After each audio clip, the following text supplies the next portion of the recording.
Las noticias, protagonistas y tendencias del momento con César Miguel Rondón en Conexión. La voz que cuenta la historia mientras ocurre. Muy buenos días. Son las 9 en punto de la mañana de este viernes. De este viernes 6 de septiembre. Ahora sí. Repito. Siguen siendo las 9 en punto de la mañana de este viernes 6 de septiembre del año 2024. Y en este momento usted está sintonizando en Conexión por Éxito 107.1 FM, la emisora del sur de Miami, Territorio Éxitos. Usted también nos puede escuchar en su teléfono celular si descarga la aplicación Actualidad Media Group. Esa aplicación usted la puede descargar de manera gratuita. Y si usted entra en www.exito107.com, además de escucharnos, nos puede ver. Aquí recibo el saludo de Carlos Arteaga, Guillermo Useche, Hugo Boscán, en Játiva orando por María Corina y Edmundo y por Venezuela Libre. Alfredo y Marianela en Toronto, Canadá. Carlos Cuevas en Orlando, Florida. Henry Moreno en Atlanta. Xavier Míguez está en Barcelona, España. Juan Bautista González desde una Caracas radiante de sol y oscura de democracia. José de Villa nos manda un abrazo estrangulante desde Maracaibo. También en el estado Zulia, José Agudelo Amazón. En Cajaseca, José Luis Machado está en Ciudad de México. María Antonieta Pérez en Medellín. Nadi Carolina Rojas en Davenport, Florida. Saeda Bon en Kissimmee. Vilma Curvelo de Lugo desde Guárico, Tucupido. Manuel Díaz Campos no dice dónde está, pero nos desea un feliz fin de semana. Muchas gracias, igual para usted. Siempre consecuente, doña María Alicia Sifontes. Nuestro amigo el camionero Juan Acuña hoy nos saluda desde Madison, Wisconsin, como ha rodado esta semana. Guillermo Lozada en Johns Creek, Georgia. Magali Hernández en Dublín. Oscar Salazar en West Palm Beach, Florida. Milber Quesada en Margarita. Luis Hurtado en Leisure City. Mimoniani Amran en Bogotá. Bogotá colapsada por el paro de transporte debido al aumento del diésel, nos dicen ellos. Simón Alcántara en Denver. Wolfgang Graterol en Puerto La Cruz. Andrés Gómez en Denver también. Sonia Osuna en Manresa. María Alejandra Alfonso en Gainesville. Nuestra querida Chere Ramos Graterol en Caracas. María Mercedes Velázquez en Florida. Edgar Bravo en Madrid. Euro Hernández. Se me saltó. ¿Dónde está? Euro César Jaworski. Parménides Alfredo Álvarez en Caracas. Tantos amigos. Todos tan gentiles y generosos. Reportando la sintonía de En Conexión. En Conexión es una producción de Floralicia Anzola para Éxito 107.1 FM en Miami, con Laura Rodríguez en la producción general. Muy buenos días, Laura. Muy buenos días a todos y feliz viernes. Y yo no oí a Laura. A ver, otra vez. Muy buenos días a todos y feliz viernes. Ahora sí te oí.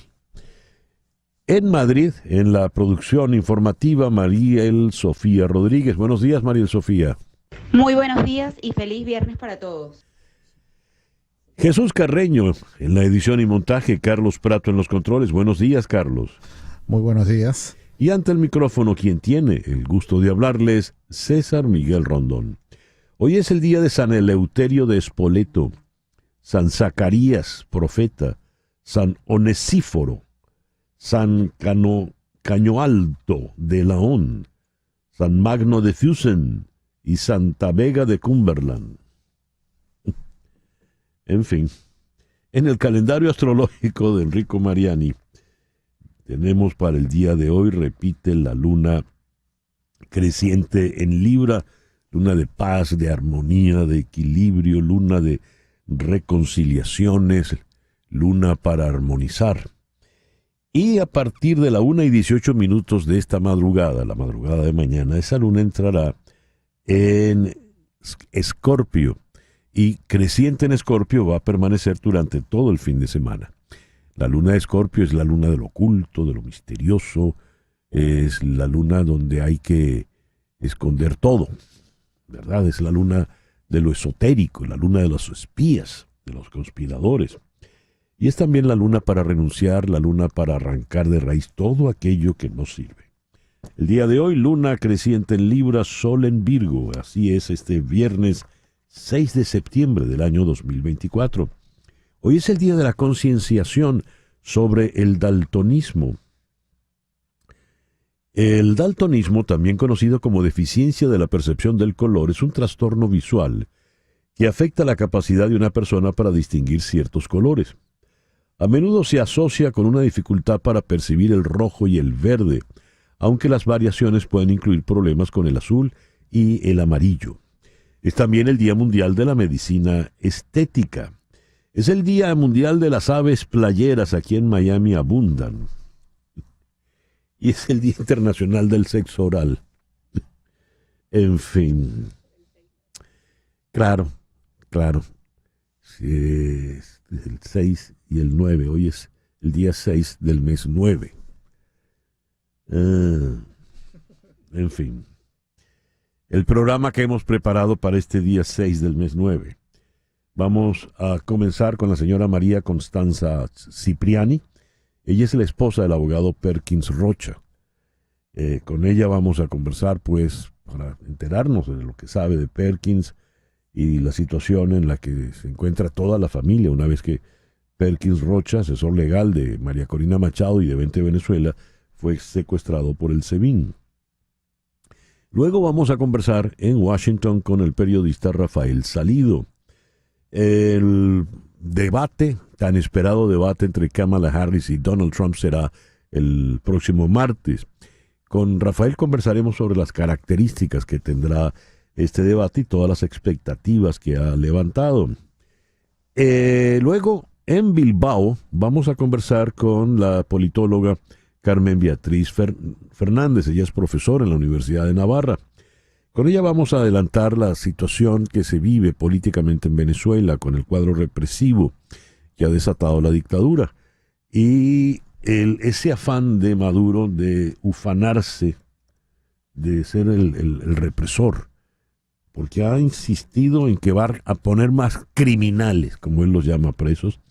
Y el fiscal Tarek William Saab, luego de la muy inteligente carta que le envió y puntual carta que le envió Edmundo González Urrutia, pues se indignó y dijo, bueno, ahora va a ir más rápido preso.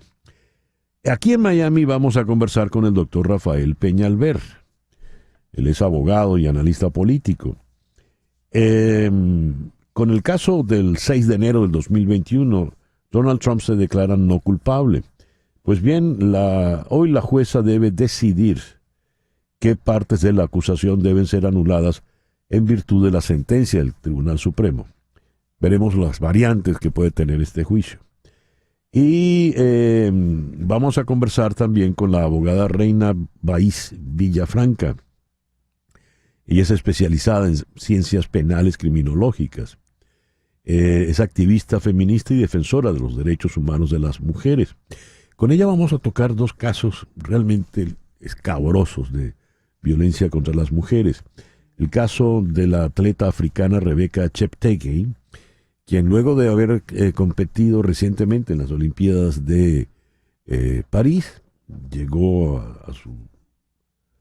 a su residencia allá en Uganda y su pareja, pues en un arrebato, no sé, de celos, decidió quemarla viva, falleció Rebecca.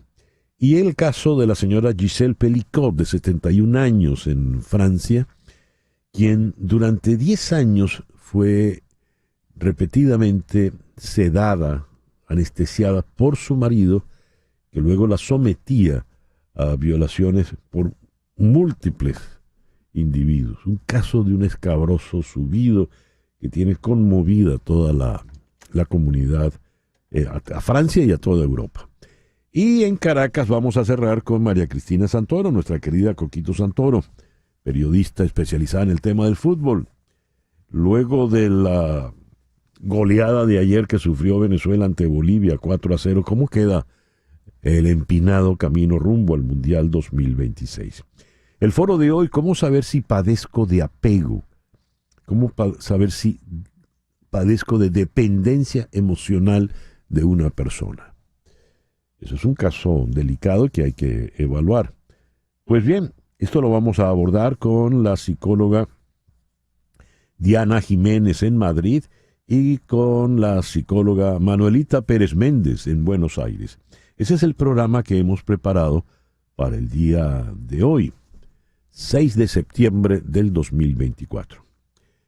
El 6 de septiembre del año 3114 antes de Cristo, es decir, hace ya más de 5000 años, comenzó a datarse el calendario de la cuenta larga maya. El calendario de los mayas se empezó a datar las fechas el 6 de septiembre del año 3114 antes de Cristo.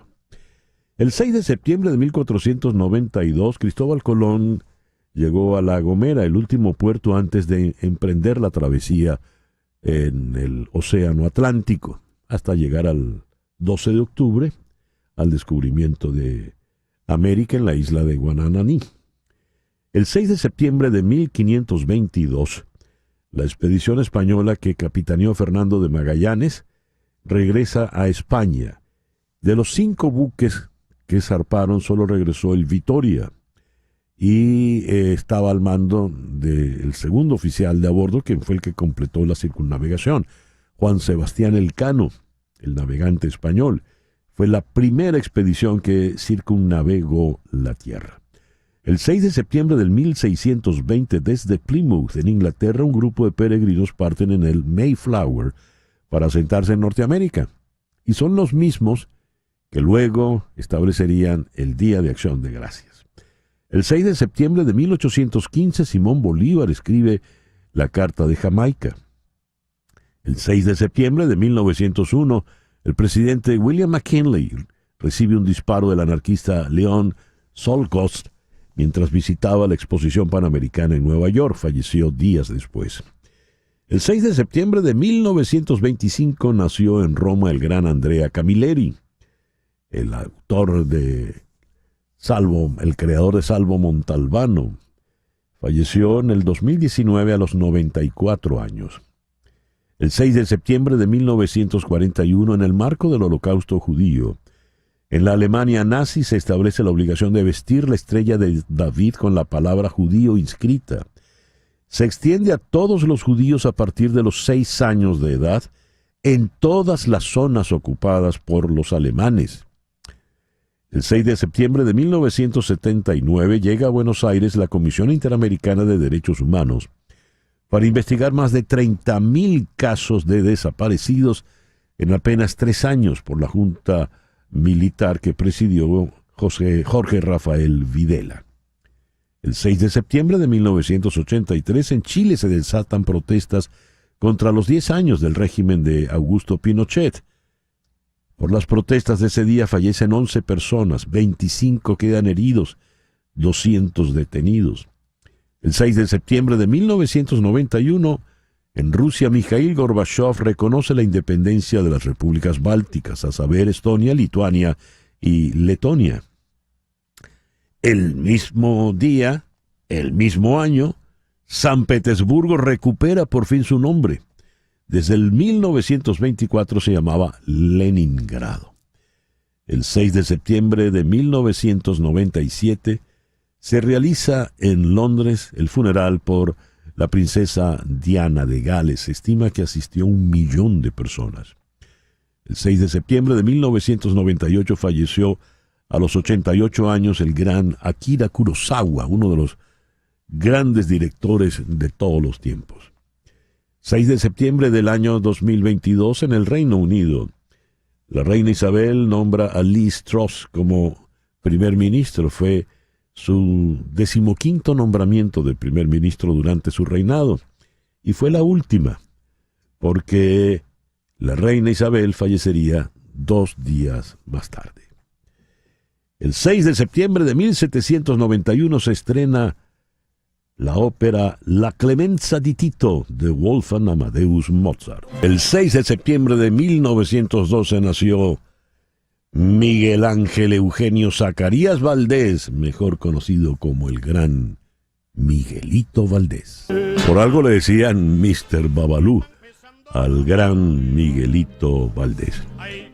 Y hoy está cumpliendo 81 años el caballero Roger Waters, bajista, compositor y líder de Pink Floyd. El editorial con César Miguel Rondón. Tarek William Saab, fiscal general del régimen dictatorial que mal gobierna en Venezuela, a quien el régimen utiliza como perro de caza para detener aquí y allá, condenar aquí y allá, ha levantado causas contra prominentes dirigentes opositores, entre ellos nada menos que Edmundo González Urrutia, presidente electo de la República, y le reclama la publicación de las actas de votación.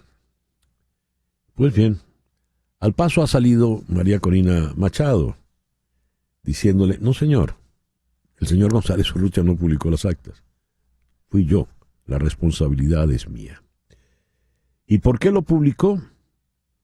María Corina Machado dice: porque son legales, legítimas y expresan la soberanía popular del pueblo venezolano.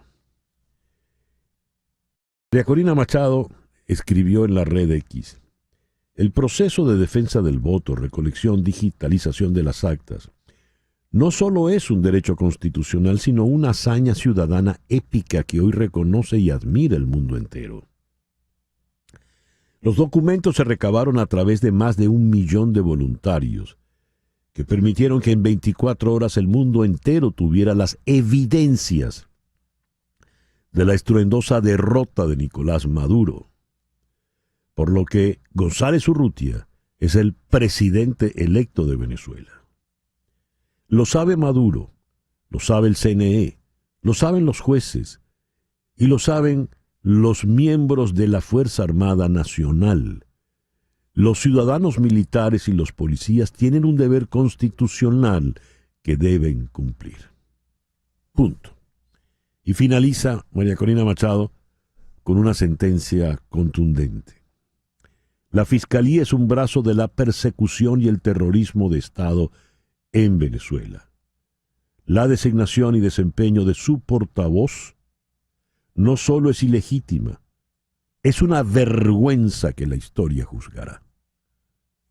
Más claro, imposible. Señor fiscal general, usted es una vergüenza que la historia juzgará, según le ha dictaminado María Corina Machado. Bien.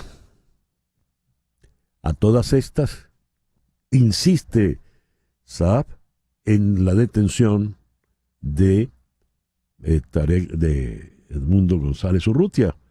Y después de esta puntualización contundente de María Corina Machado, ella también debe estar en esa lista nefasta. Veremos qué ocurre. Son las 9:20 de la mañana. Una pequeña pausa y ya regresamos con las noticias más importantes de este viernes 6 de septiembre. Y a las 9:22 vamos con las noticias más importantes del día de hoy. Una treintena de exmandatarios iberoamericanos solicitó a la Fiscalía de la Corte Penal Internacional reclamando la captura y detención inmediata del presidente venezolano Nicolás Maduro, de su número 2, Diosdado Cabello, y de toda la cadena de mando del país. Por primera vez, 31 expresidentes, exjefes de Estado de América Latina y España firman un documento pidiendo la captura y detención inmediata de Maduro, Cabello y toda la cadena de mando. Esto lo presentó el expresidente colombiano Andrés Pastrana, quien en nombre de los firmantes presentó un informe jurídico de 6 páginas a la Fiscalía. Como nos había comentado la diputada ante el Congreso Español, Cayetana Álvarez de Toledo, acá en el programa, el Partido Popular PP registró hoy una iniciativa en el Congreso para que el gobierno de España respalde las investigaciones de la Fiscalía del Tribunal Penal Internacional sobre las violaciones de derechos humanos en Venezuela y le pida que requiera la orden de arresto contra Nicolás Maduro y otros responsables de los crímenes de lesa humanidad cometidos por el régimen bolivariano. La iniciativa insta al gobierno español a emitir un comunicado público dirigido a Nicolás Maduro, exigiendo el cese inmediato de la represión y la liberación de todos los presos políticos y personas arbitrariamente detenidas. Y le piden también al gobierno español 2 acciones concretas: respaldar los informes de Naciones Unidas, en los que se recogen las graves violaciones de los derechos humanos en Venezuela, y elaborar un informe en el plazo de un mes sobre las actuaciones de la Embajada de España en Caracas en defensa de los derechos fundamentales de los españoles víctimas de crímenes de lesa humanidad. El fiscal general de Venezuela, Tarek William Saab, aseguró que se mantiene vigente la orden de aprehensión contra el abanderado de la principal coalición opositora, la Plataforma Unitaria Democrática, Edmundo González Urrutia, y la investigación en su contra relacionada con la denuncia de fraude en las elecciones presidenciales del 28 de julio. Cito: «Usted está requerido judicialmente, usted está obligado a comparecer, la orden de aprehensión está vigente». Eso dijo Tarek William Saab. A su juicio, el documento enviado por González Urrutia a través de su abogado José Vicente Haro, en el que pide que se respete su derecho constitucional a la presunción de inocencia, está totalmente fuera de lugar, dice Saab, y con ello el ex candidato pretende declararse por encima de la ley, pues no goza de ningún privilegio ni de ninguna inmunidad para eludir las citaciones del Ministerio Público, finalizó Saab. A 7 días de su aprehensión, el periodista y dirigente político Biagio Pilieri ha sido imputado de 5 delitos: conspiración, asociación para delinquir, instigación al odio, terrorismo y traición a la patria, según dio a conocer en el día de ayer su esposa María Livia Basile. La señora Basile indicó que tales causas le fueron interpuestas el pasado 30 de agosto, día en el que el coordinador del partido Convergencia fue presentado ante los tribunales sin la presencia de sus abogados privados y sus familiares. Biagio cumple una semana de injusta detención, incomunicado de familiares y sus abogados de confianza. Exigimos respeto a los artículos 44, 45 y 46 de la Constitución. Hacer política no es un delito, cita textual para la señora Basile. Una noticia y un trabajo de opinión de Bloomberg afirma: incluso cuando la legitimidad de Nicolás Maduro en su país y en el extranjero se debilita aún más tras las muy disputadas elecciones del mes de julio, todavía tiene una ventaja. Estados Unidos no puede permitirse el lujo de golpearlo donde más le duele. Según Bloomberg, revocar las licencias de las empresas energéticas que operan en Venezuela solo correría el riesgo de empeorar la precaria situación económica del país y podría contribuir a un éxodo en un año electoral en Estados Unidos, donde la migración es el centro de atención. En cambio, se espera que el Departamento del Tesoro adopte una táctica más personal y específica en torno al aparato electoral de Maduro, sancionando individualmente a 15 funcionarios que, según afirma, ayudaron a obstruir la votación del 28 de julio. Tarek William Saab confirmó ayer la detención de un militar de la Armada de Estados Unidos en Venezuela. Saab señaló que el marín, cuya principal nacionalidad es mexicana, entró al país sin ningún tipo de sustento acerca del motivo de su viaje, por lo que las autoridades abrieron una investigación. Estamos atentos siempre, vigilantes, para que haya un debido proceso, para que haya un juicio justo. Es lo que puedo revelar, no puedo decir más nada, dijo Saab. No dio detalles sobre el lugar de reclusión y sobre si el gobierno venezolano mantiene contacto con las autoridades de Estados Unidos sobre este caso. Hay una confusión porque hablan de la Armada y luego dicen que es un marín. Pero el marín pertenece al Cuerpo de Infantería Marina, los Marine Corps, y la Armada es la Marina de Estados Unidos. Hunter Biden se declaró culpable de cargos de fraude fiscal, cambiando su declaración cuando estaba por comenzar la selección del jurado en California. Biden ahora enfrenta hasta 17 años de prisión y multas de hasta $1.300.000. La sentencia está programada para el 16 de diciembre. Biden fue acusado el año pasado de 9 cargos relacionados con la evasión fiscal, y los fiscales alegaron que adeudaba más de $1 millón en impuestos federales.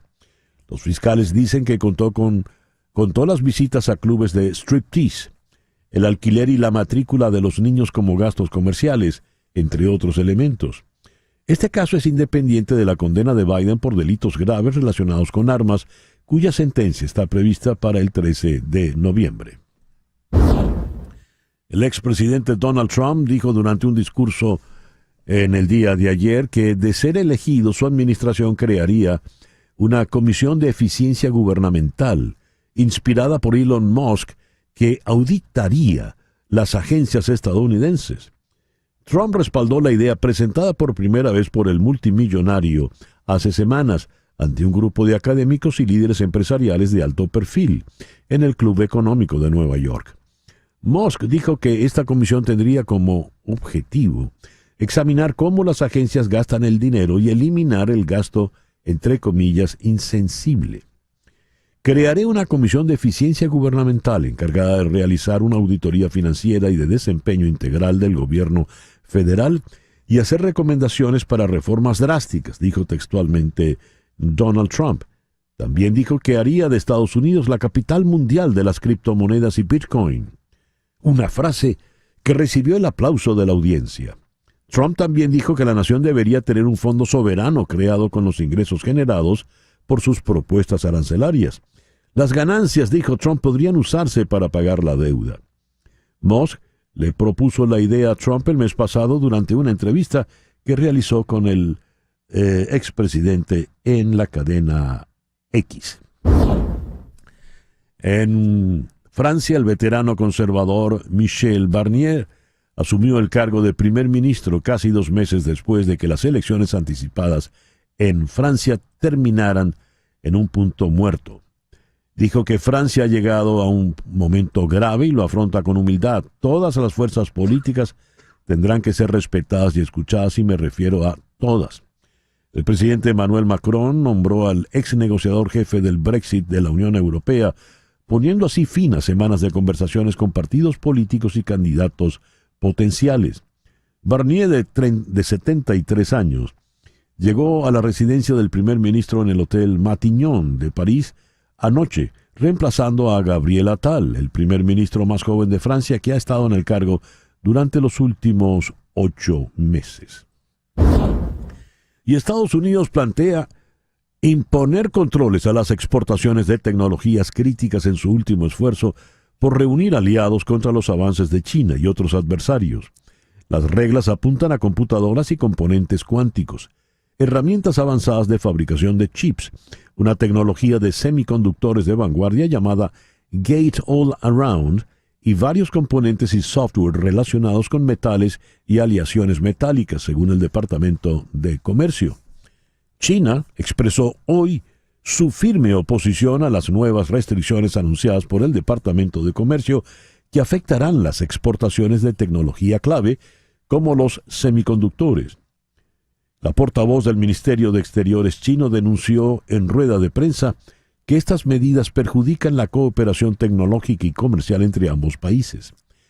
China siempre ha estado en contra de que Estados Unidos politice y militarice los temas comerciales, económicos y tecnológicos. Cita textual. Y a las 9:33 de la mañana vamos a nuestra primera entrevista en el día de hoy. Vamos a conversar con la abogada María Constanza Cipriani. Ella es esposa del abogado Perkins Rocha, asesor legal de 20 Venezuela, quien fuera secuestrado por el SEBIN el 28 de agosto e imputado de terrorismo, traición a la patria, conspiración, asociación para delinquir e instigación al odio. Desde hace 8 días, ni la familia ni el abogado de Perkins han tenido contacto con él. María Constanza, muy buenos días. Muchísimas gracias por atendernos en la mañana de hoy. Buenos días, César Miguel. Muy amable a ustedes por la invitación. ¿No tienen contacto, no saben nada de Perkins desde hace 8 días? Desde hace 10, para ser más exacto, u 11 el día de hoy, porque el último contacto directo que tuve con él fue a través de la mensajería de texto de nuestros celulares a las 11:08 del día martes 27. Hasta ese momento, ¿en qué condiciones estaba Perkins? Bueno, estaba en nuestro apartamento bien. Conversamos como cualquier pareja, que yo estaba en un sitio trabajando y él estaba en nuestro apartamento. Estaba bien, estaba bien. ¿Y qué ocurrió después? Ocurrió que a las 2 de la tarde me llama mi hijo, que vive fuera de Venezuela. Me dice, mamá, ¿qué está pasando con mi papá? Y le digo, pues nada, porque yo hablé con él a las 11. Y me dice, no, es que en las redes sociales me avisaron unos compañeros desde Miami, del colegio, que lo secuestraron. Y desde allí hasta ahora, ese ha sido una suerte de vía crucis que hemos llevado todos como familia, porque efectivamente a Perkins lo secuestraron. Lo siguiente que después era cómo, quién, dónde. Uh-huh. Más o menos como a las 3:30, 4, pudimos averiguar que había sido en el Farmatodo de la Río de Janeiro, en las Mercedes, saliendo o entrando, no sabemos. Después pudimos verificar que era entrando. Uh-huh. Y nos enteramos realmente porque yo lo primero que hago, por supuesto, como cualquier venezolana de los últimos tiempos, es meterme en X, Uh-huh. que es nuestro canal, nuestro único canal de información, y caigo en un tuit de Vilca Fernández citando a Ibellice Pacheco. Uh-huh. Busco a Ibellice Pacheco y efectivamente dice, y además forcejeó fuertemente, fue su segundo tuit. Y comenzó el vía crucis para saber si efectivamente eso había sido así. El martes, cuando venía del sitio donde yo estaba trabajando en el interior del país, como a las 7 de la noche, el mismo día en que lo secuestran, me llaman de vecinos de nuestro apartamento aquí en Caracas y me dice que están allanando el apartamento nuestro. El allanamiento que no fue tal, porque si tú no estás y no hay una orden y yo no la vi, no es un allanamiento, es un asalto. Y se comportaron como asaltantes, porque se llevaron no solo todos los elementos electrónicos que podrían revestir interés para el proceso, que no sé cuál es, sino que además se llevaron objetos personalísimos que simplemente lo hacen unos rateros. En verdad se comportaron como rateros, ¿no? O sea, cuando tú abres una nevera y te tomas lo que está allá adentro y te comes lo que te da la gana y utilizas los servicios sanitarios de ese apartamento, tú no estás haciendo un allanamiento, tú estás asaltando una propiedad privada. Después de eso, el miércoles, visitas al SEBIN, a la Policía Nacional Bolivariana. En el helicoide nos dijeron, desde ayer la orden es no dar información. En la PNB sí nos dijeron, aquí no está. El jueves a las 3 de la mañana, que yo estaba levantada porque tenía una entrevista para España, me llega un SMS diciéndome, es la defensa pública número tal, su esposo fue presentado en audiencia y yo lo asistí y usted debe venir mañana a partir de las 10 a tal sitio, en el Palacio de Justicia, para ser informada del caso. 3 de la mañana, SMS. Esos son los canales que utiliza el régimen para informar a los detenidos. Efectivamente, al día siguiente yo fui con nuestro abogado y la primera pregunta obviamente es, ¿y por qué usted es defensora? Si mi esposo tiene su abogado personal. Bueno, pero es que ustedes no estaban en la audiencia. Y yo digo, ¿y dónde fue la audiencia? ¿Fue telemática? ¿Fue presencial? No fue presencial. ¿Dónde? En el helicoide. ¿A qué hora? A medianoche. Y yo le digo, explíqueme usted cómo hago yo para, sin saberlo, estar a la medianoche en el helicoide para una audiencia que nadie nos informó. Bueno, señora, a continuación está en tal tribunal, tales fiscales, y los cargos. Bueno, los cargos son 5. Ok, los que ya todos sabemos, es como una receta de que a la que le suman o le restan, dependiendo su interés personalísimo, instigación al odio, asociación para delinquir, conspiración, traición a la patria y terrorismo. Y Además me dice, y los señalamientos. Y yo le digo, más o menos, ¿qué son los señalamientos? Yo no soy penalista, soy abogado, pero no soy penalista. La fundamentación de la imputación. Ah, por supuesto, eso me interesa. Ah, bueno, 3 tweets. ¿Cómo? 3 tweets. 3 tweets, le digo yo. O sea que usted me está diciendo que mi esposo puede enfrentar una condena de 30 años de prisión Por 3 tweets.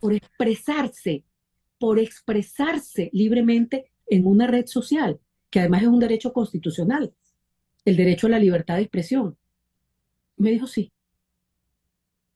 Bueno, de ahí en más, el viernes vino el apagón, no hubo despacho, lunes, sábado y domingo no son hábiles. El lunes fuimos a solicitar la sustitución de la defensa privada, de la defensa pública por defensa privada, no hubo despacho. El martes no hubo despacho. Y el miércoles cuando yo fui, como que lo he estado denunciando en las redes, lo recibieron y me dijeron, espere afuera, ya la llamamos. Cuando me llamó la secretaria me dijo, no se lo podemos recibir. A ver, ¿por qué? Bueno, porque este no es el procedimiento. Y usted me puede explicar, pero lento, por favor, cuál es el procedimiento. Bueno, es que esta defensa privada esta revocatoria la tiene que hacer él.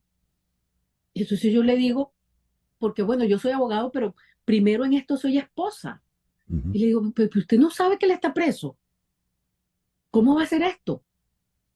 Y me dice, sí, bueno, pero usted tiene que ir y sacar eso de allá. Y no solamente eso, sino que además tiene que venir certificado, casi que me dicen, y con la prueba de sangre de la tatarabuela del director del helicoide, diciendo que eso es verdad que él lo dijo, para hacer la sustitución.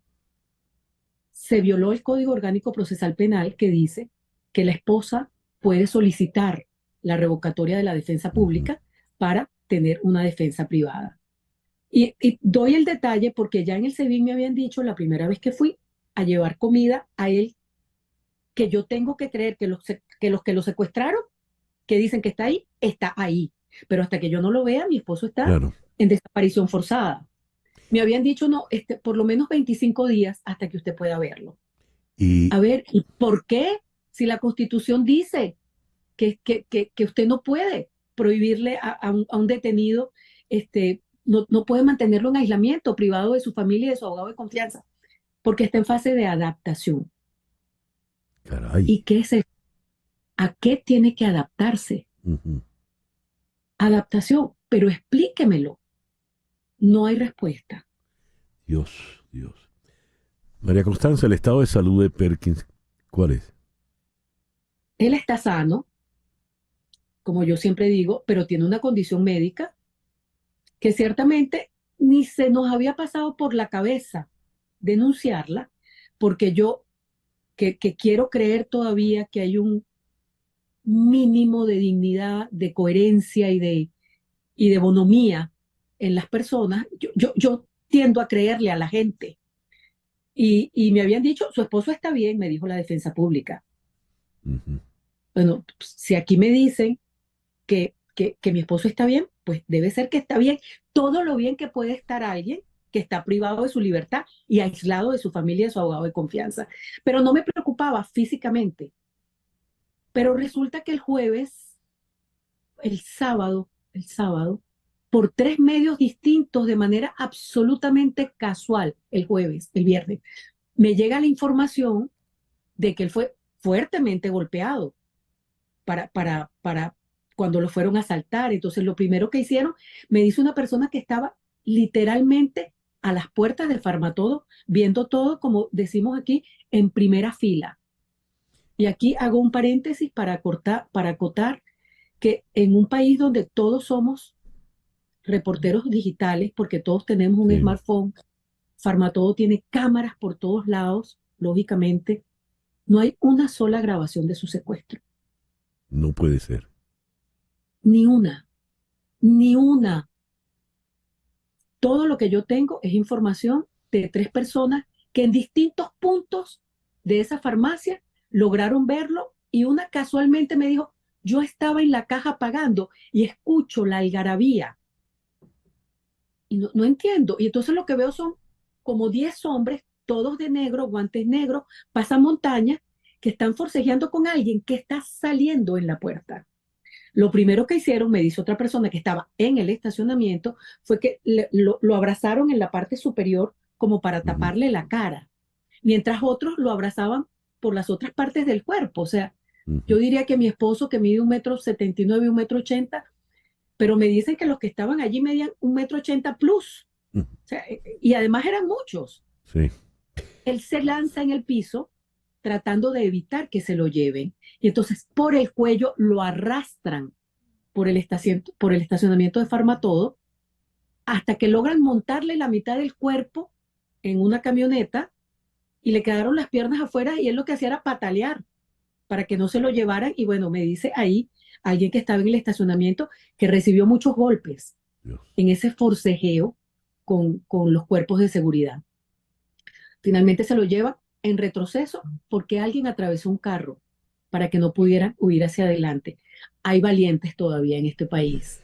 María Constanza, que Diga, aprovecha esta oportunidad. ¿Qué mensaje quieres enviar y a quién se lo quieres enviar? yo a mi esposo, ¿Qué le quieres si en algún, decir? si en algún momento me puede oír, que estamos firmes, que no nos derrumbamos, que estamos orgullosísimos de él, que sabíamos que esto podía pasar y que estábamos dentro de nuestras posibilidades y dentro de nuestro ADN libertario, de que crecimos en una Venezuela donde disentir no era un delito.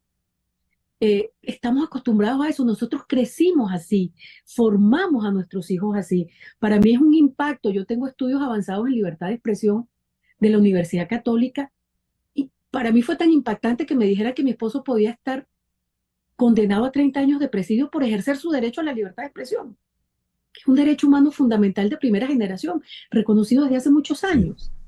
Entonces mi mensaje para él es que estamos orgullosos de él, pero además yo quisiera hacer un paréntesis para Ujú. decir dos cosas. Uno, la condición médica de mi esposo, que creo que es importante. Él tiene una válvula de derivación cráneo-peritorial ubicada justo acá, al Ujú. lado derecho de su cabeza.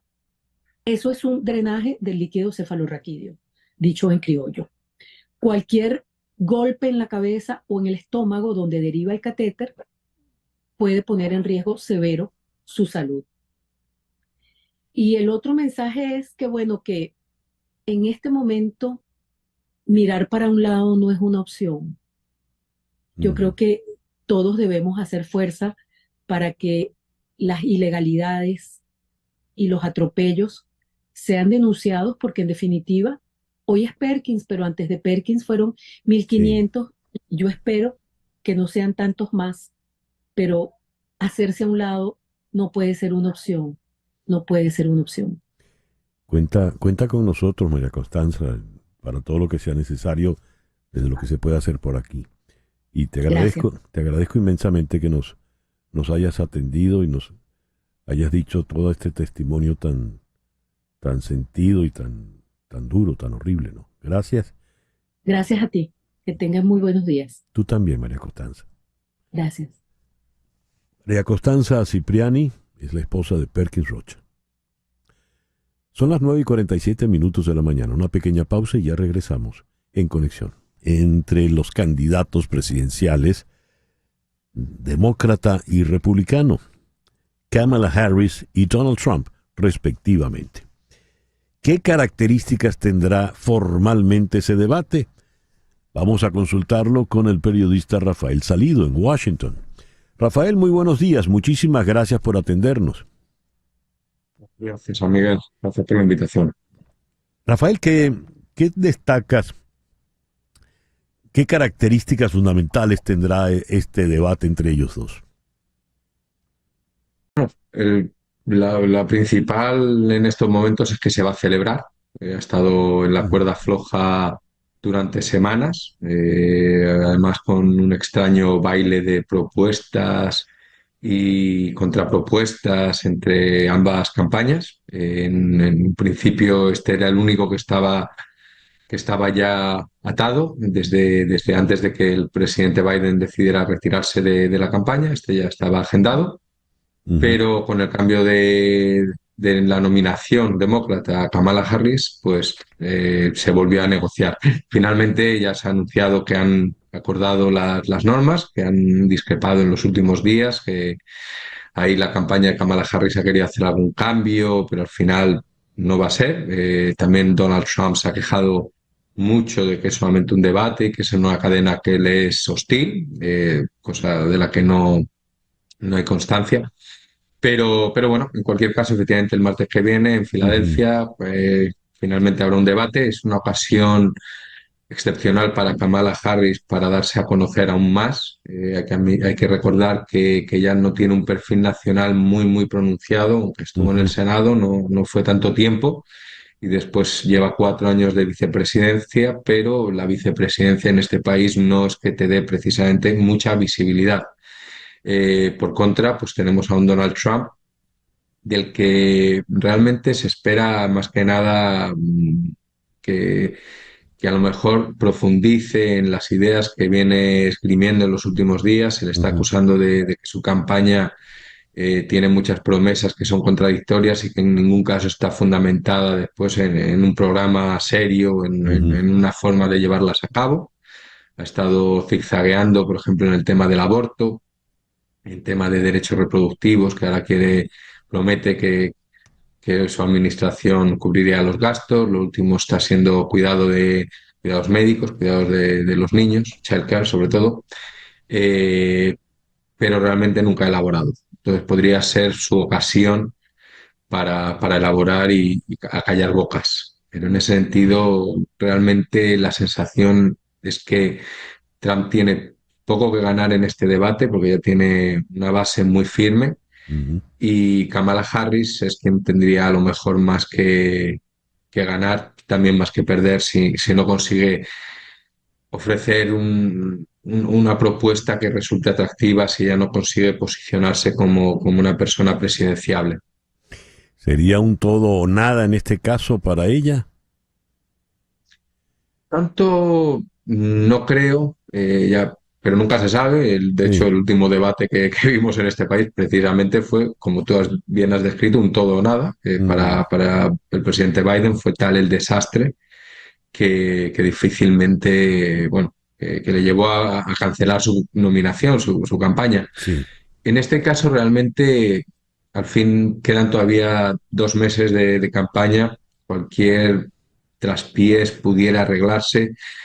Va a ser seguramente también un debate más civilizado que los que hemos venido viendo en los últimos años aquí en Estados Unidos, excepto por el último, con una de las normas que es precisamente la que ha habido bastante debate sobre si se mantenían los micrófonos abiertos durante todo el debate o se van cerrando en función de qué candidato tenga la palabra. Finalmente se apagarán los micrófonos de quien no tenga la palabra, y eso en el fondo se ve como algo que puede beneficiar a Donald Trump, que en otros debates sí que a lo mejor salió un tanto escaldado precisamente por hablar y decir cosas un poco fuera de tono cuando no tenía el micrófono.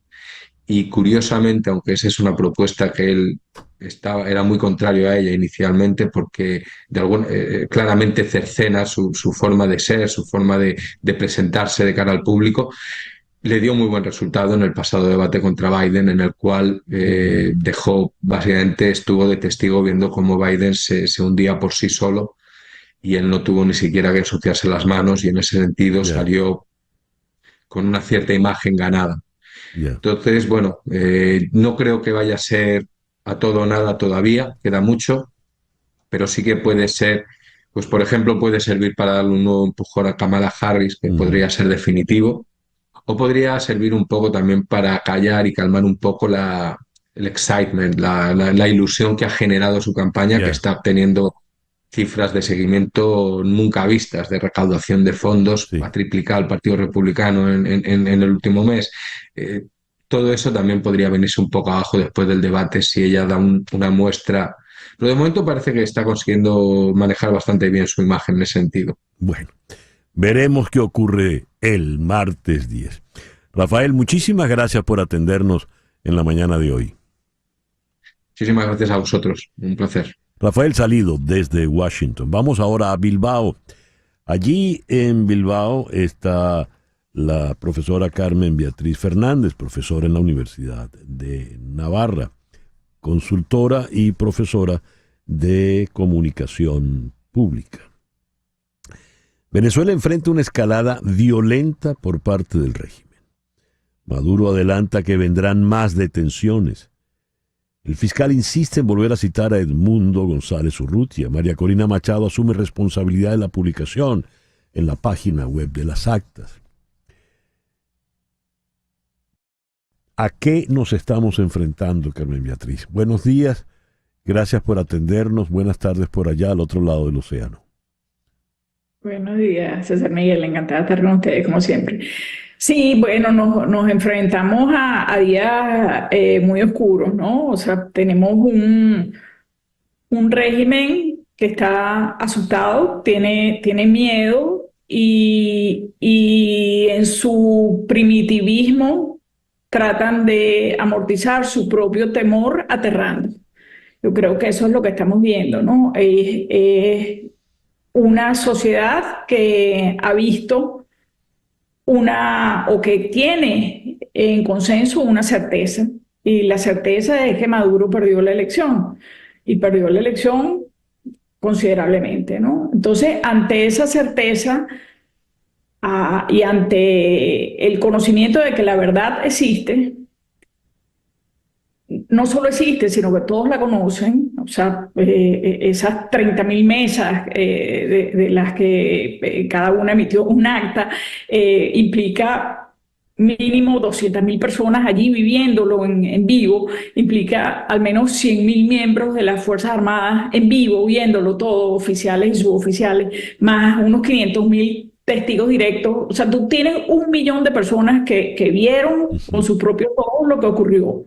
No estamos hablando ya de medios, ni de narrativas, ni de cómo se construyen las realidades o cómo se construyen artificios que traten de falsear lo que ocurrió. Todo el mundo sabe lo que ocurrió.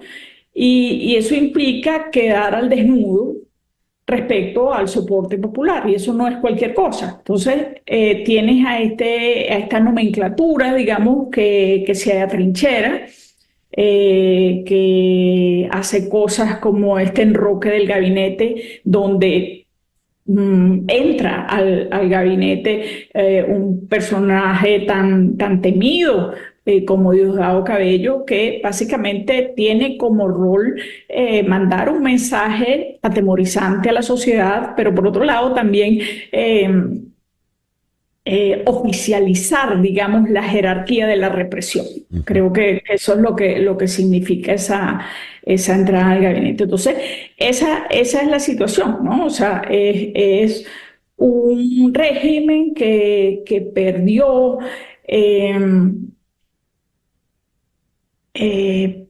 toda legitimidad posible. O sea, tú tenías una legitimidad en entredicho, una legitimidad de origen en entredicho en algún momento con la elección 2018, pero ahora tienes muy transparentemente la pérdida de ese soporte popular. O sea, Sí. y esa frase de voz populi, voz dei es una frase muy poderosa, no solamente para las democracias, también para las autocracias. O sea, cualquier régimen político necesita un soporte popular, y el régimen de Maduro no lo tiene, no lo perdió. Carmen Beatriz, venimos de escuchar el testimonio de la esposa de Perkins Rocha, un testimonio extraordinariamente dramático y conmovedor. Es una señora que ha hablado con mucha serenidad. Ella es abogado, María Constanza Cipriani, y lo que nos ha contado es algo imperdonable. El secuestro de Perkins Rocha es algo terrible, y ella tiene 10 días que no sabe nada de su esposo. Después de uno oírla a ella, después de ver cómo han secuestrado a niños, la Guardia Nacional, la Policía Nacional Bolivariana, después de ver a Maduro que se ufana, se llena la boca, diciendo que vienen más detenciones de criminales, ¿hasta cuándo puede durar esto? Es que esa opción de como estoy muerto de miedo voy a atemorizar, vale, eso es ad eternum, así como quien quiere. Bueno, no vale, lo explica, ¿no? No es que valga. pero hace entendible la reacción en personas muy primitivas, que no son todas las del alto gobierno, ojo. Pero han decidido salirse del mundo, o por lo menos pareciera, del mundo de la política como la capacidad de establecer unos mínimos, unos acuerdos mínimos, ¿no? Están en una fase de fuerza bruta, ¿no? El 28J acabó con la dicta blanda. Sí. O sea, y ese testimonio de la esposa de Perkin Roche, que no lo oí, pero lo he visto en Twitter, sí, muy conmovedor, porque es la tragedia de los secuestrados por Maduro, ¿no? Pues Maduro es un secuestrador, no solamente es un secuestrador de Perkins, es un secuestrador de niños, como tú dijiste, es un secuestrador de las actas. Maduro tiene las actas secuestradas. Entonces, la liberación de Venezuela, o Venezuela bajo secuestro, está es la liberación de todos ellos, ¿no? Y empieza por la liberación de las actas, ¿no? Entonces, ¿a dónde vamos? ¿Cuánto tiempo puede sostenerse esto?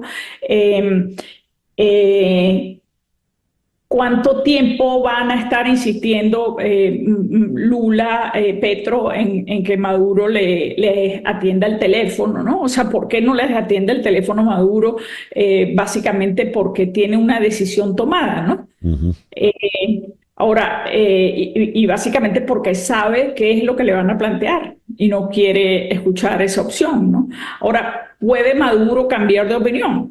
¿O es inevitable que el fin de Maduro venga por la vía de la fuerza? Eso no lo sabemos, entramos en escenarios, ¿no? Claro, claro. Yo creo que el hecho de que Maduro pueda cambiar de opinión, la posibilidad de que Maduro pueda cambiar de opinión y acepte la derrota en las elecciones en los próximos meses, todavía es un escenario. Ese escenario implicaría la renuncia de Maduro, no necesariamente una renuncia voluntaria, sino que alguien le empuja, le obliga a renunciar y asume la presidencia un Jorge Rodríguez en su carácter de presidente de la Asamblea, ¿no?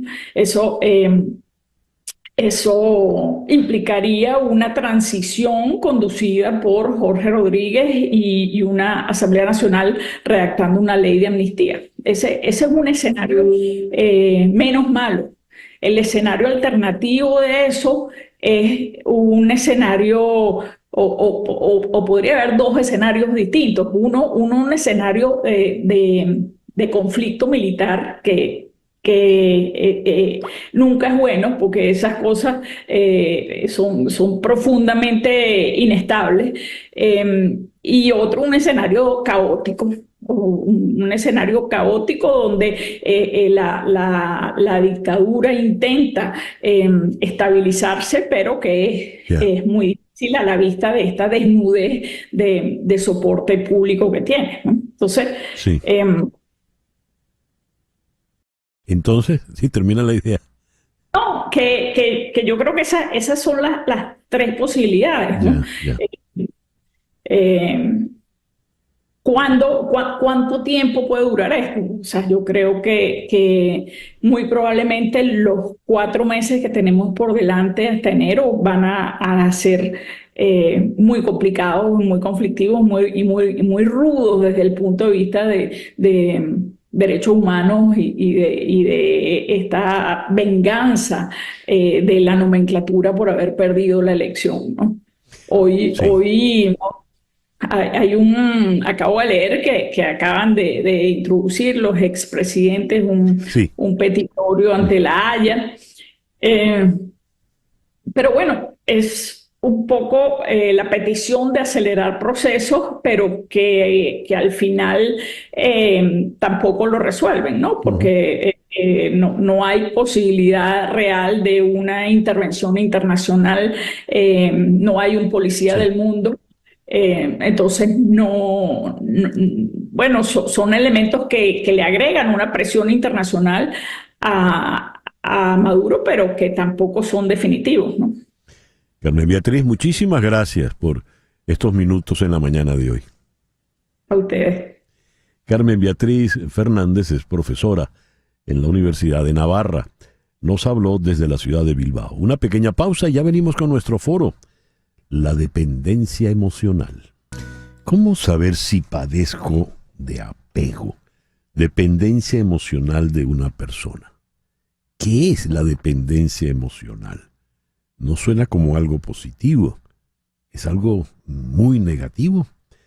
En la ciudad de Madrid está la psicóloga, psicoterapeuta, educadora de disciplina positiva, neuropsicóloga educativa y conferenciante, Diana Jiménez. Diana, muy buenos días, muy buenas tardes allá al otro lado del océano.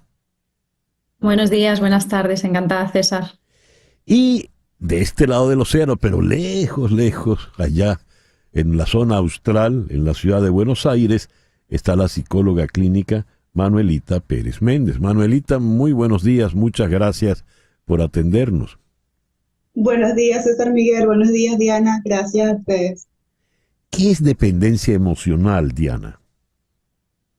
Pues fíjate, César, así como tú comentabas, suena a algo negativo, como si fuera algo malo, y se nos olvida que cuando nosotros nacemos somos seres indefensos por naturaleza, necesitamos apego. Ese apego es como si fuera un pegamento que nos ayuda precisamente a la supervivencia, a desarrollar la seguridad. Lo que ocurre es que cuando lo hablamos en la vida adulta y hablamos de una dependencia emocional, sí tiene una connotación negativa, porque puede dar lugar a una situación en la que no podemos vivir sin los otros, o como decía la frase, ni contigo ni sin ti, ¿no? Porque de hecho las otras personas, cuando somos excesivamente dependientes, también evitan a esas personas y se produce justo el efecto contrario. ¿Y por qué se da esa dependencia, Manuelita? La dependencia está relacionada con carencias afectivas durante la infancia, justamente como comentaba Diana, en esas primeras experiencias afectivas se va a desarrollar un apego seguro, donde el niño genera confianza en sus referentes afectivos, en sus padres, pero si esto no es así, si hay mucha frialdad emocional, si hay una carencia afectiva, ese niño empieza a depender de la atención constante y excesiva para poder garantizar que vale, que es querido, que es valorado. También hay algunos casos de sobreprotección excesiva por parte de los padres que hace que la persona no desarrolle su autonomía y sienta o perciba que requiere de un otro que se haga cargo de él. Entonces, básicamente estamos hablando de carencias afectivas durante la infancia y patrones de crianza negativos que constituyen este patrón. Ahora, me viene una duda. No sé cómo se llamarán los polos de esta ecuación, el dependiente y el otro, el que ejerce la dependencia. ¿Eso es algo voluntario por parte de la persona que ejerce la influencia, Diana? Entiendo que se refiere a que aquí es como si habláramos de que alguien es sometido y alguien se deja someter, ¿no? Exactamente, sí. Y se deja someter.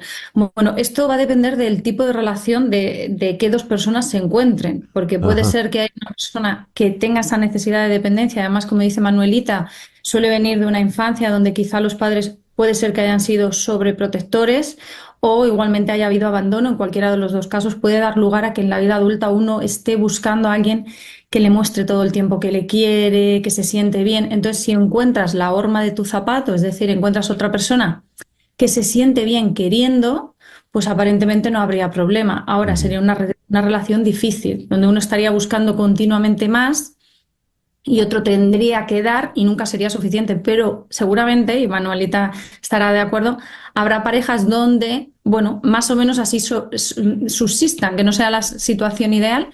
Entonces, bueno, es un problema, pero como está entre ellos, parece ser que no hay ninguna dificultad. Pero hay otras situaciones donde, como decía, si la persona es excesivamente dependiente emocional, en el otro o en la otra va a provocar un rechazo porque es asfixiante, es agobiante. Claro. Ahora, estamos hablando, Manuelita, de parejas vinculadas sentimentalmente o esto vale para todo tipo de relaciones humanas. Se puede aplicar o se puede dar en otras relaciones, principalmente familiares, por ejemplo, madres o padres con sus hijos, en relaciones de amistad, pero en la edad adulta se ve principalmente en las parejas románticas afectivas, ¿no? Y el gran riesgo que trae, como decía Diana, si se encuentra con una persona que tenga la capacidad de darle lo que necesita, pues va a funcionar o va a generar el rechazo, pero también el peligro está en que se encuentre con una persona que sí disfrute de ejercer su poder, por ejemplo, persona con algún trastorno narcisista, que va a usar esa posición para tomar el control y abusar de esa persona. Por eso son o tienden a ser muy vulnerables emocionalmente. Ahora, ¿yo estoy consciente de mi dependencia, Diana, o eso es algo de lo cual no tengo ningún control, ningún grado de conciencia? Claro, no podríamos decir que la persona es inconsciente porque no eres inconsciente de ello, de hecho genera mucho malestar, ¿no? Esa sensación de qué me pasa y estoy buscando continuamente esa atención, idealizar a la otra persona, ese amor romántico. Lo que sí que ocurre es que vemos que las personas con esa mayor dependencia emocional son esas personas con una baja autoestima, con una dificultad en relacionarse bien con los otros, con lo cual sí podríamos hablar que no hay una intención de, oye, yo quiero ser dependiente emocional y quiero que me quieran. Pero sí que es verdad que son personas que necesitan ayuda. Y Diana, ya que hablas de la baja autoestima, ¿cómo supero eso entonces?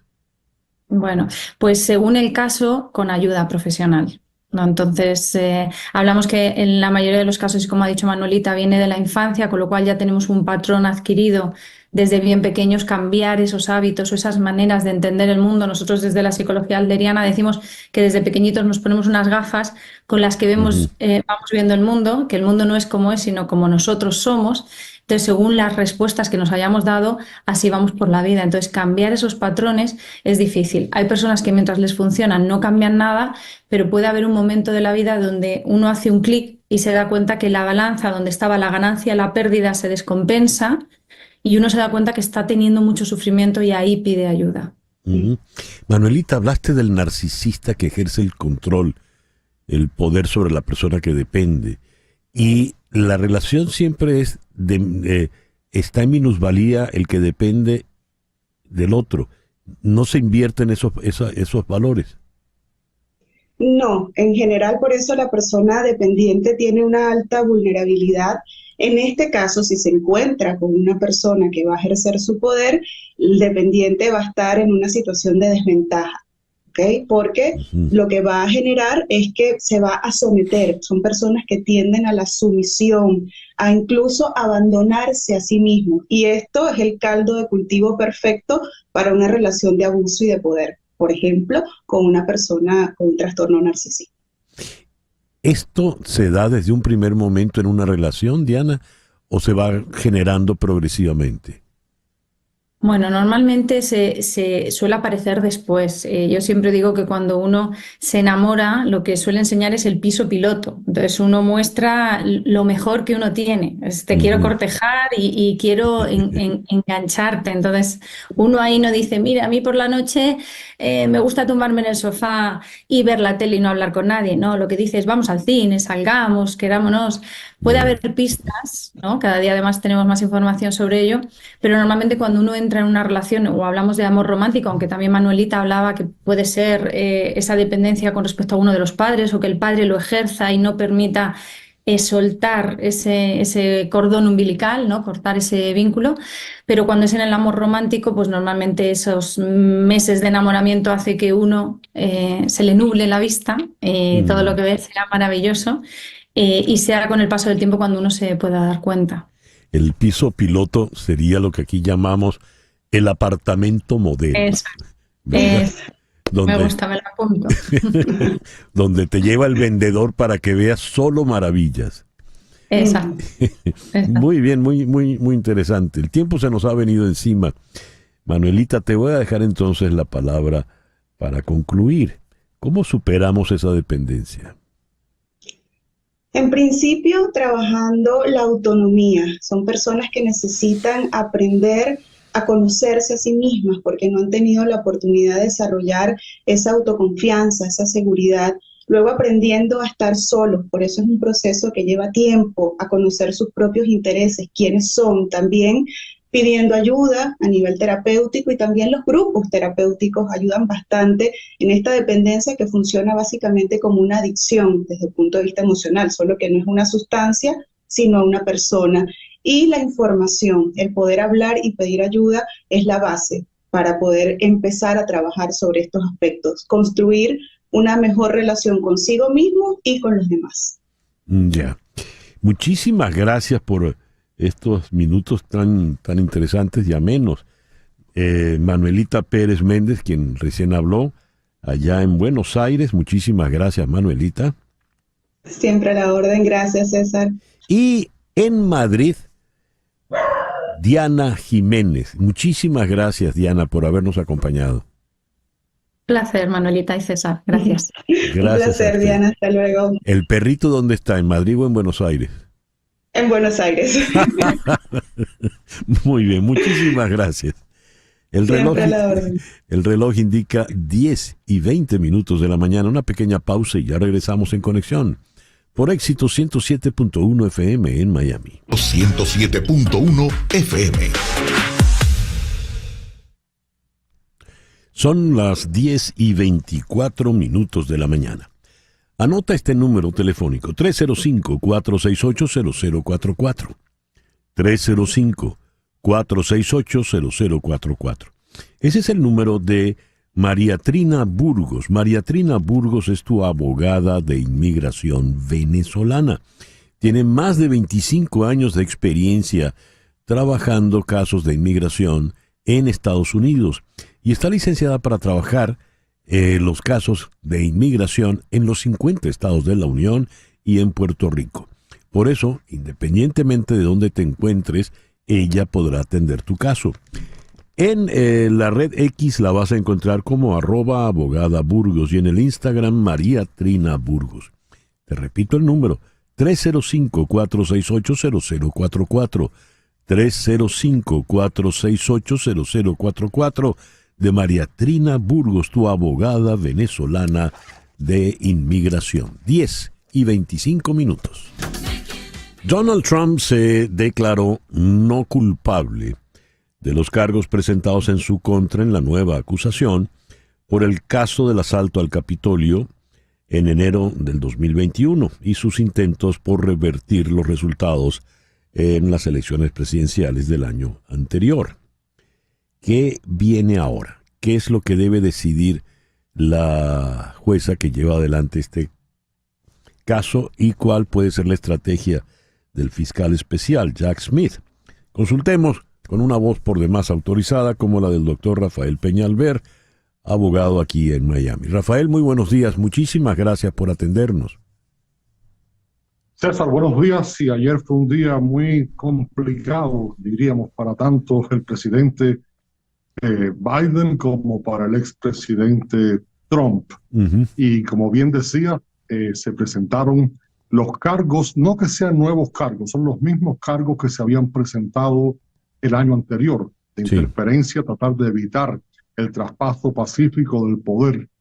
Pero lo que hizo el fiscal general fue que adaptó el encauzamiento a los parámetros dictados por la Corte Suprema de los Estados Unidos, dándole al presidente inmunidad por todo lo que sea un acto oficial de la presidencia, pero quitándole la inmunidad de actos privados o actos que hayan sido hechos como candidato a la presidencia.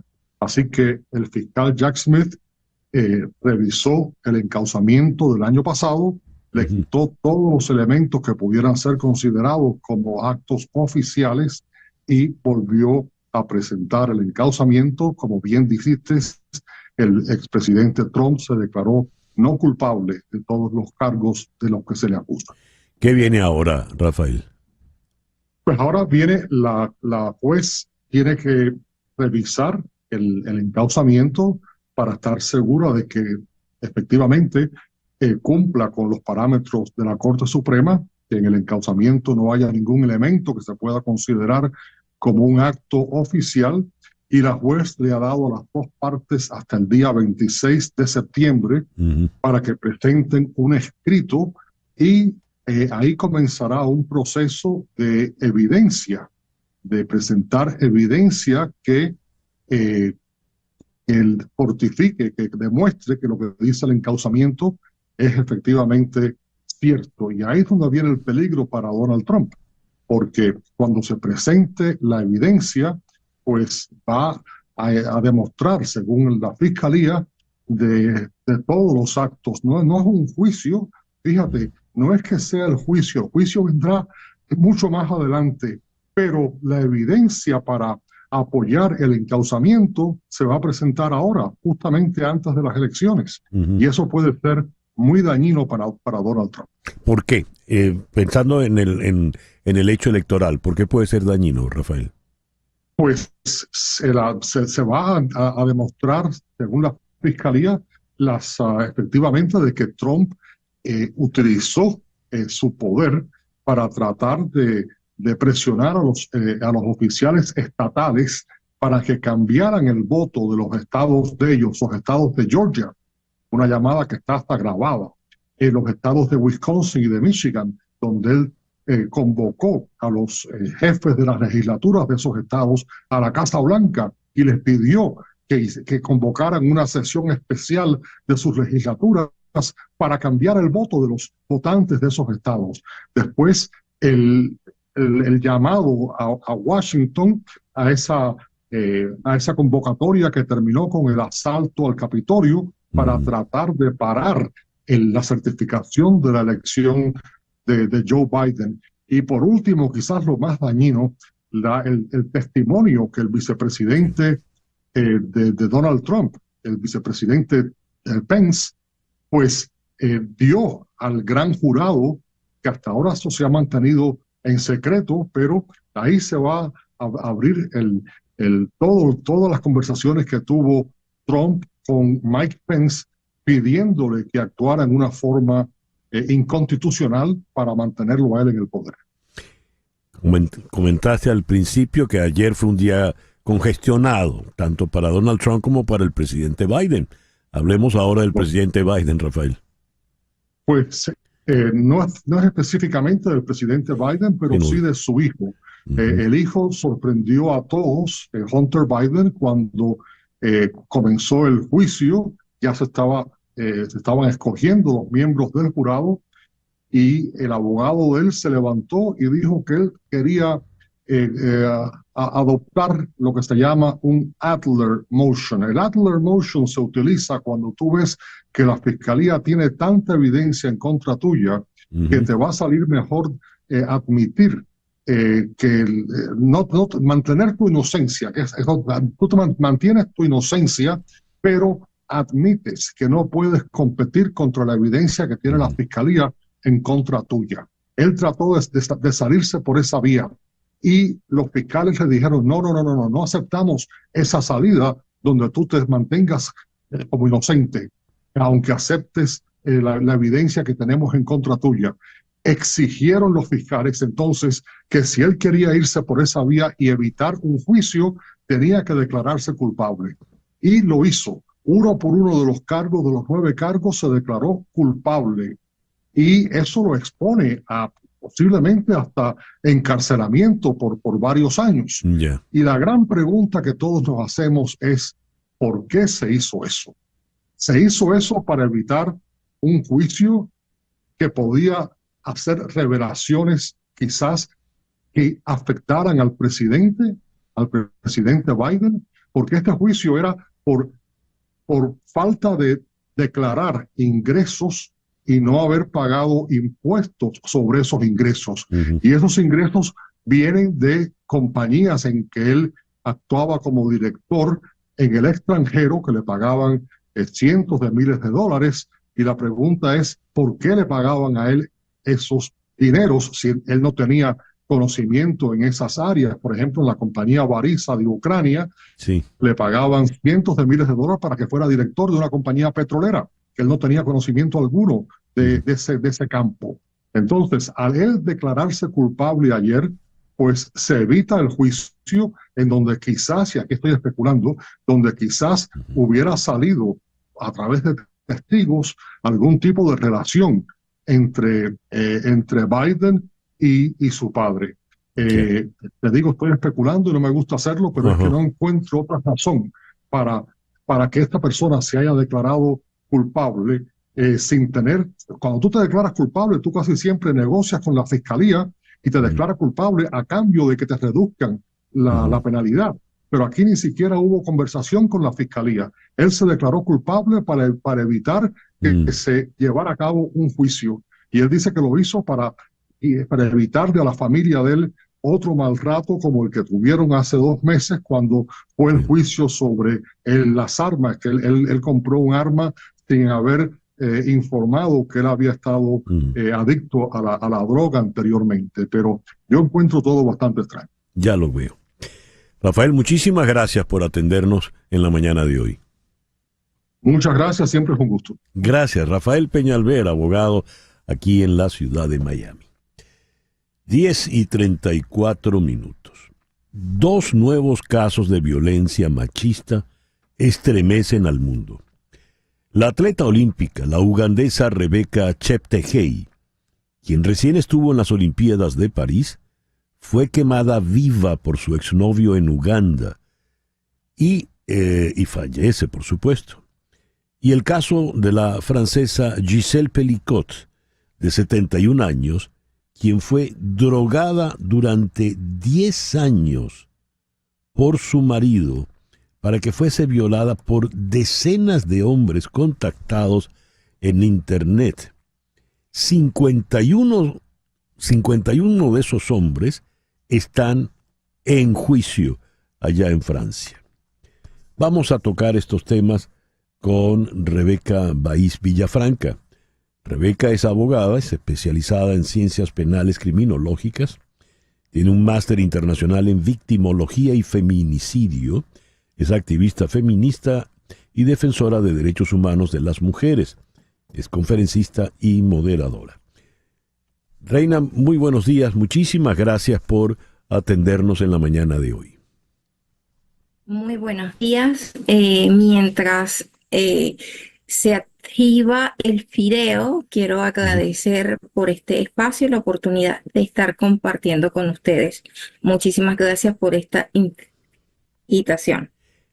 Reina, los 2 casos que he leído a nuestra audiencia, el de Rebecca Cheptegei en Uganda y el de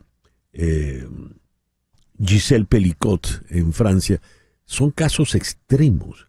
¿Cómo se puede llegar a tanto? ¿Aló? No me escuchó, Reina. Fíjense, los 2 casos... No tengo a Reina. Es un problema de Internet. A ver, la información de la atleta viene desde Nairobi. La atleta ugandesa Rebecca Cheptegei falleció la noche del miércoles en un hospital de Kenia tras ser quemada viva por su pareja, de quien llevaba tiempo distanciada. Un caso de violencia machista que, según su familia, podría haberse evitado si la policía hubiera actuado a tiempo. Así lo afirmó el padre de la deportista de 33 años que representó a su país, Uganda, en el maratón de los Juegos Olímpicos de París. Allí llegó ella en el puesto 44. Cheptegei deja 2 hijos de un matrimonio anterior, no pudo recuperarse de las quemaduras en el 80% de su cuerpo, sufridas a raíz de un ataque del keniano Nixon Neema Marangach, quien presuntamente le roció con gasolina. Ya tenemos de nuevo a la abogada Reina Baiz Villafranca. Reina, nos estabas comentando sobre estos 2 casos horripilantes, extremos.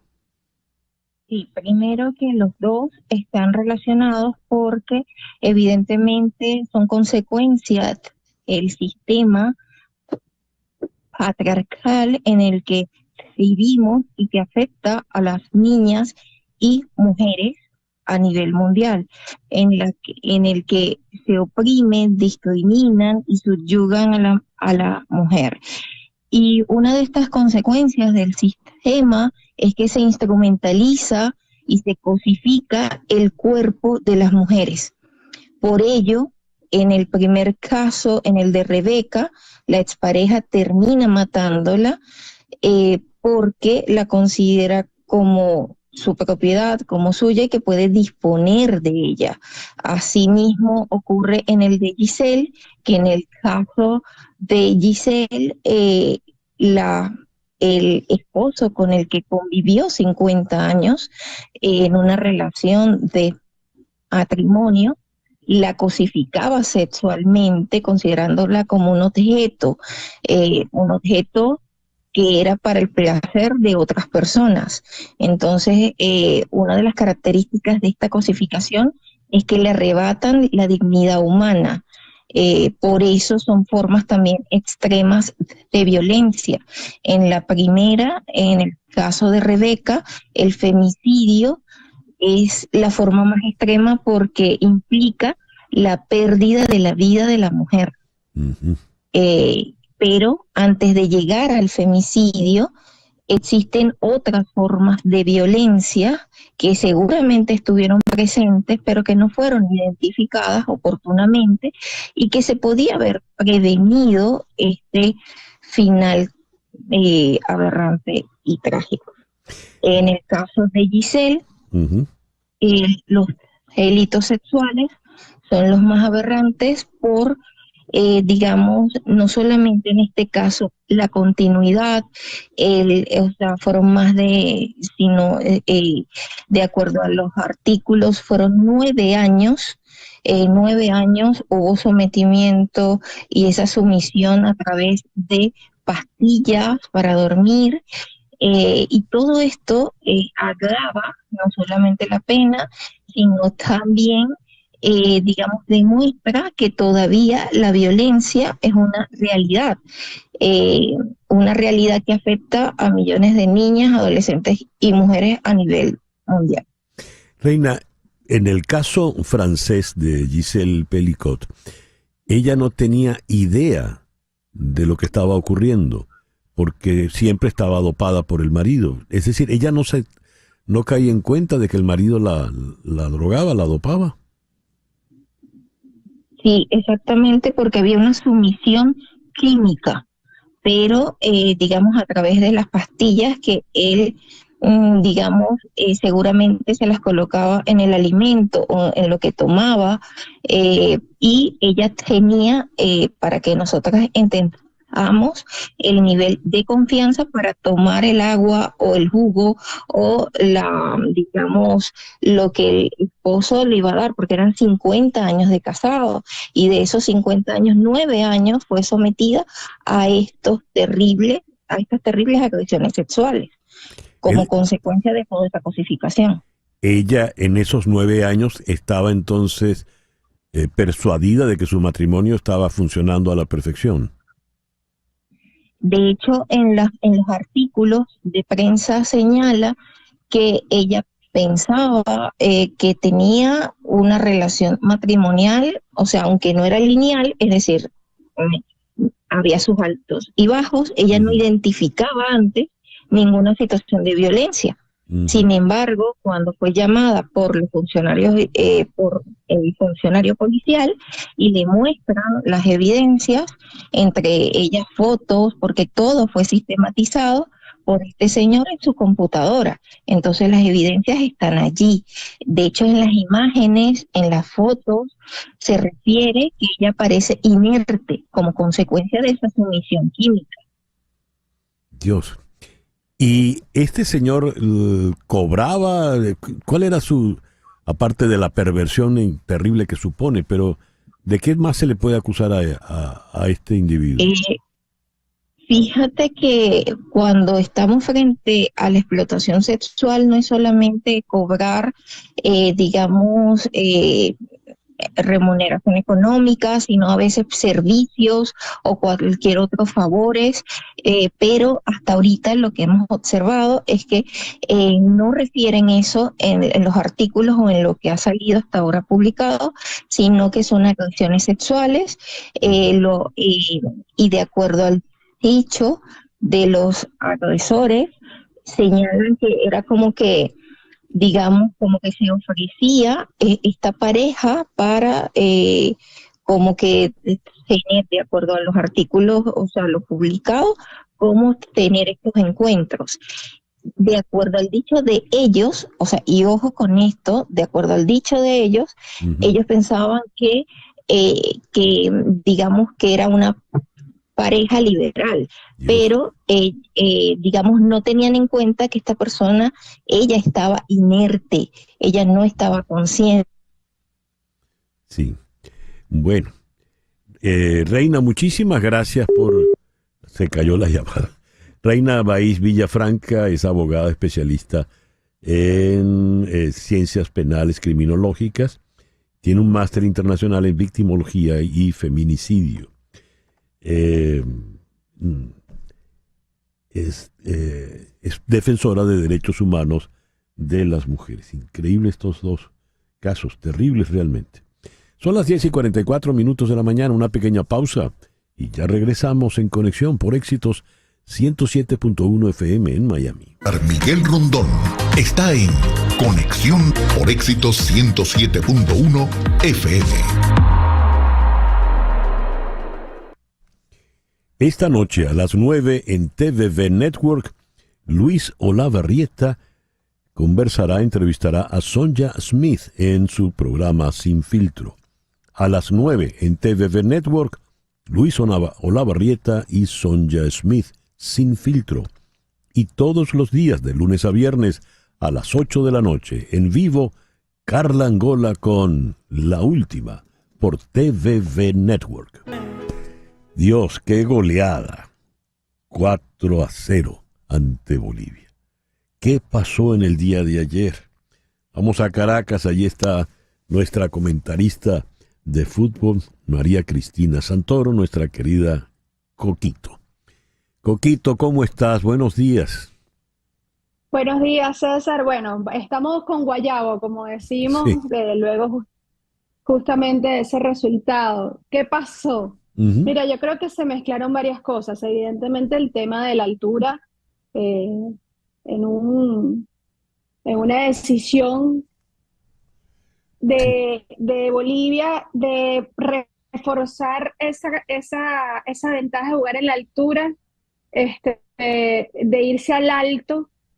Estamos hablando que es una altura más alta, que para la redundancia, que el Pico Bolívar. O sea, para poner un poco en contexto a las personas lo complicado que es. Pero creo que la altura es lo de menos cuando te meten 4 goles, una Bolivia que viene tan mal y una selección venezolana que venía con un muy buen ritmo. Creo que hay varias decisiones que se tomaron que tal vez no fueron las mejores. Por ejemplo, está la de Aramburu, que evidentemente sabemos el gran momento que está viviendo ese muchacho en España, pero si lo vas a usar por la izquierda, ¿por qué no entonces usar a Cristian Macún, que lo tenías en la convocatoria? Hiciste el llamado a varios jugadores que hacen vida en ciudades con altura, obviamente nunca a este nivel, pero que están acostumbrados a jugar en la altura y no terminas tomándolos en cuenta para el encuentro, algo que no se entiende tampoco porque no son llamados habituales. Es decir, no es que estamos acostumbrados a verlos dentro de una convocatoria vinotinto. Cuando vimos esos nombres, todos deducíamos que era que iba a tomar ventaja de la experiencia en este tipo de escenario de estos jugadores. Pasa lo mismo, por ejemplo, con la arquería.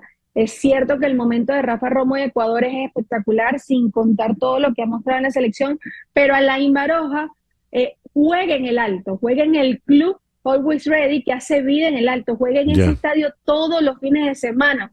¿Por qué no aprovechar esto, ¿no? De tener a Alain en el arco, porque sabe lo que es un balón parado en esa cancha, que entiende lo que es jugar allí todo el tiempo. Y bueno, de lo que todo el mundo también está hablando, y creo que con muchísima razón, es la concentración en Argentina. Se habla de la concentración en Argentina porque es lo que ha estado haciendo Argentina en las últimas oportunidades, que viaja el mismo día del juego para que no les pegue tanto la altura, porque sabes que dicen que a las 6 horas es que empiezas a sentir los síntomas de esa diferencia, pero cuando te pones a ver, si querías hacer una preparación completa, ¿por qué no no irte entonces de una vez a La Paz o de repente en Ecuador, que fue lo que hizo César Farías en el 2009, por ejemplo, que es una altura, porque al final del día también tienes que regresar con esos jugadores que son tus jugadores habituales ahora, enfrentar a una Uruguay dolida por un montón de suspensiones que les hizo Conmebol con hasta 6 bajas, que quiere entregarlo todo y con tus jugadores bastante agotados. ¿Qué va a pasar ahora? Bueno, en verdad, con todos los puntos que se sumaron en las 6 jornadas del año pasado, tenemos un colchón que nos ayuda, todavía estamos bien. Ahora lo importante, evidentemente, es sacar puntos en casa contra Uruguay, tomando en cuenta que nuestros próximos rivales en casa son en octubre Argentina y en noviembre Brasil. Es verdad que Brasil no está en un buen momento, pero al final del día es Brasil.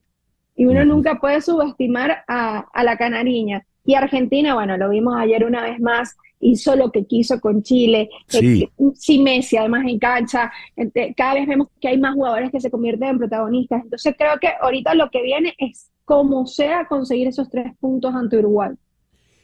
El tema de la altura es terrible, cuando tú dices lo de es más alto que el Pico Bolívar, cuando funcionaba el teleférico, recuerdo, uno llegaba hasta el Pico Espejo y allí le daban oxígeno, había bombonas de oxígeno para las personas que subían porque te falta de inmediato.